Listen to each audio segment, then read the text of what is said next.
As a big fan of puzzle and mystery games, and someone who had a brief stint working in a call centre, the trailer for tech support Error Unknown had me instantly intrigued. Did this intrigue ultimately pay off? Let's find out.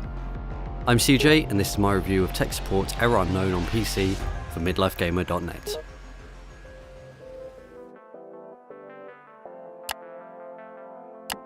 The game begins with a very authentic looking PC boot up screen. From here you load into the game by logging onto your virtual desktop, and this is where the entire game takes place. Instantly my mind was drawing comparisons to the game Her Story and the movie Searching. From the desktop you can select different wallpapers, select the music, view your emails, and of course deal with the customers, which is the main bulk of the game. You are a new recruit at a mobile phone tech support centre, where you must answer customer queries using an online chat system. After a brief tutorial, you are left to answer the queries for yourself, and similar to my days working for a car insurance call centre, the tickets soon start piling up. As soon as one finishes, the next is ready to go. It's non-stop. Each customer has a profile picture and a certain attitude about them. Some are angry, some are nice, and some are really chatty old people. They do a good job of replicating the repetitive nature of the real customers you get in a call centre, but after a couple of chuckles and me thinking, yeah, I remember having customers like that, the repetition gets very dull. You are given a list of pre-written responses that correspond to certain problems. If the customer has got the phone wet, for example, you can recommend that they try drying the phone. Or if the phone won't hold a charge, you can recommend that they replace the battery. If those solutions don't work, then you can offer to repair the phone, for free if they have an extended warranty, or for a fee if they do not. The more customers you get through, the more money you earn. But you need to be careful not to make too many mistakes, or you will be fired, and you will need to start from the beginning of that day again. I got fired often. Some of these were admittedly my own fault as I wasn't paying full attention, more on that later, but on several occasions I was told that I had failed a ticket due to choosing the incorrect response. The boss would then tell me what the correct response should have been, only for me to scroll back through the chat log and find that I actually did give the correct response. Dealing with the customers can be quite stressful at times, as in the beginning, like a real job, you aren't always sure of what the correct answer is, but after a few in-game days it becomes second nature. I found myself simply scanning the messages for keywords and clicking on the appropriate responses without even thinking. This is where the game quickly became mature. All games can be reduced down to pressing buttons at the right times, but a good game will make you forget about that. With tech support Error Unknown, I was acutely aware that I was just clicking a mouse button over and over. You can buy upgrades for your PC that allow you to deal with more queries at once, view people's personal details and warranty information, give automated responses to some problems, and more.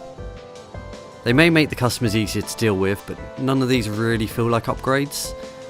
Other job simulator type games, like farming simulators, are relaxing affairs, and although those two are repetitive, seeing your farm grow, buying new buildings and shaping the world to your whim is fun. But with tech support Error Unknown, nothing really changes. The game takes place over 30 in-game days, which takes several real-world hours to get through. Once the 30 days are up, you are given one of around 20 possible endings depending on your actions over that month. After an in-game day or two, you will start to receive online chats from non-customers. This is where the game should begin to shine, but instead this is where the cracks really begin to show. As well as simply trying to make as much money as possible, you can interact with these non-customers to discover extra story elements. The main story is that there is a group of hackers that reveal information to you that the company you work for may be secretly harvesting people's information for nefarious reasons. You can choose to side with them and help them bring down the company, or you can help out the police to catch them by forwarding on information about the hackers. There are also little side stories, such as your brother asking for your help looking after your dying mother, or you can help a drug-addicted colleague who has gotten himself into some trouble. One of the big problems with these non-customer characters is that you can only speak to them using the same presets that you use for the broken phones, meaning that half the time the responses you use don't really make sense. And a couple of times I had no idea what response I needed to give in order to progress that side story. None of these stories really feel like they go anywhere. The conclusions are unsatisfactory and just kind of end. Most can be easily missed if you don't do the right action at the right time, and although you can replay the game to follow different plot points once you know where you went wrong, I felt no inclination to do so. The biggest problem I found with these story elements is that I couldn't pay full attention to them because I still had to be constantly dealing with the customer problems. Early on, the hackers give you access to the back end of the company's operating system. I was expecting that here the game would take a turn and allow me to freely start exploring the seedy underbelly of the company, but I was wrong.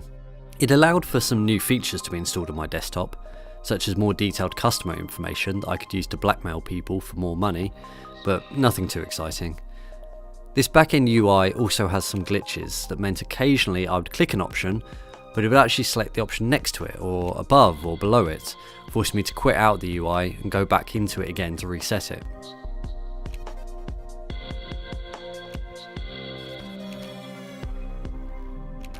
Anytime that I felt the game was about to get interesting, I was stopped by the fact that I couldn't take a break from answering customer queries, so never got fully invested in the side stories. Tech Support Error Unknown has some good ideas, but it fails to deliver on them. It does, however, capture the reality of working in a call centre reasonably well. I stopped working in a call centre many years ago and now have a job that I enjoy. Coming home to then log on and play this game felt like a punishment instead of fun, and I began to dread it. If I wasn't playing it for a review, I would have quit this long ago. When I did work in a call centre, the thing that got me through the day was the thought of getting the paycheck at the end of the month. Not only do I not get paid to play this game, but it's currently priced at £8.99 on Steam, which for me is way overpriced. I would expect this title to be a 99p phone game. Some people may get some enjoyment out of it if these types of games are your thing. It has a few bugs, but nothing too game breaking. But for me, it was just boring. Thanks for checking out the video, and now I want to know what you guys all think. Will any of you be picking up Tech Support Error Unknown? Or do any of you already own it, and if so, what do you think about it?